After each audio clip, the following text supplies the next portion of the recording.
নমস্কার বন্ধুরা, বিনা রান্নাঘরে আপনাদের সবাইকে স্বাগত।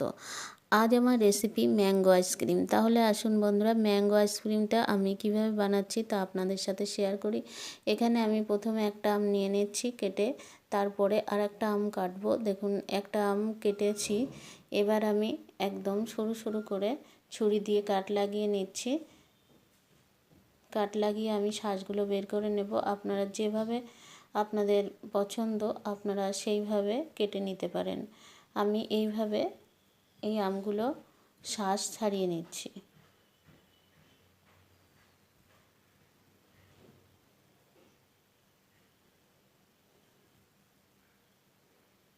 দেখুন এইভাবে ছোট ছোট করে আমি আমগুলোকে ছাড়িয়ে নিচ্ছি।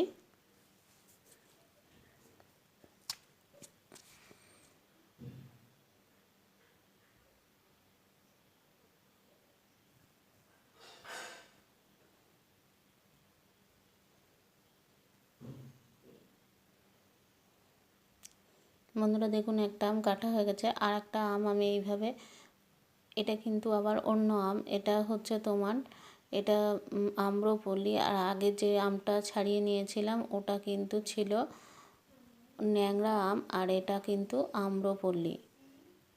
বন্ধুরা এই দুটো আম একই সঙ্গে আমি মিক্সচার মেশিনে পেস্ট করে নেব। প্রথমে দেখুন এইভাবে আমি কাট লাগিয়ে সব আমগুলো ছেলে নিচ্ছি। আমগুলো বের করে তারপরে আমি মিক্সচারে দেব।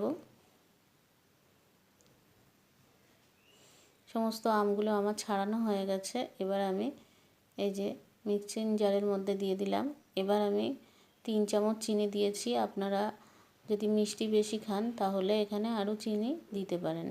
দেখুন পেস্টটা হয়ে গেছে। এবার আমি এখানে একটা 10 টাকার প্যাকেটের যে আমুল দুধ, সেই আমুল দুধটা একটু দুধের মধ্যে গুলে নিচ্ছি। আর এই আইসক্রিমের কাঠিগুলো জলে ভিজিয়ে নিলাম। দেখুন গোলাটা হয়ে গেছে। এবার যে আমের পেস্টটা আমি দিয়ে দিলাম, দিয়ে ভালো করে গুলিয়ে নিচ্ছি। তারপরে এবার আর একবার একটু পেস্ট বানাতে হবে। মিক্সিং জারের মধ্যে নিয়ে নিলাম। এবার একটু পেস্টটা বানানো হয়ে গেছে। এবার দেখুন একটা গ্লাসে ঢেলে আমি যে আইসক্রিম মোল্ড আছে সেই মোল্ডের মধ্যে আমি ঢেলে দিচ্ছি।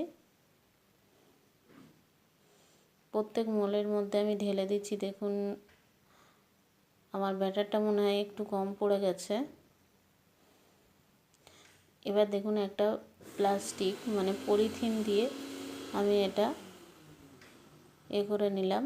আর একটা গার্ডার জড়িয়ে নিচ্ছি। দেখুন এবার একটু কাঁচি দিয়ে সামান্য একটু কেটে আমি সমস্ত আইসক্রিমের কাঠিগুলো ঢুকিয়ে দিলাম।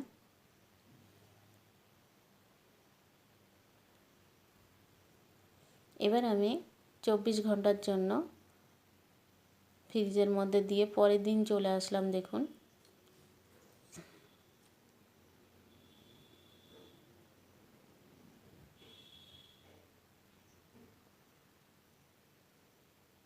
দেখুন বন্ধুরা আইসক্রিমটা একদম একটু সামান্য একটু রেখে দিতে হবে, তারপরেই তুলে নেব। বন্ধুরা একটু জলের মধ্যে দেখুন আমি জল পেতে রেখেছি। এই দেখুন কত সুন্দর উঠে গেছে ম্যাঙ্গো আইসক্রিম। বন্ধুরা এইভাবে যদি আমরা বাড়িতে বানিয়ে খাই তাহলে কিন্তু আর বাজার থেকে কিনে আনতে হয় না, দোকান থেকে পয়সা দিয়ে আর কিনতে হয় না। বন্ধুরা ভিডিওটাও যদি ভালো লাগে তাহলে লাইক কমেন্ট শেয়ার করো। ভালো থেকো, সুস্থ থেকো। আবার দেখা হবে বিনা রান্নাঘরে।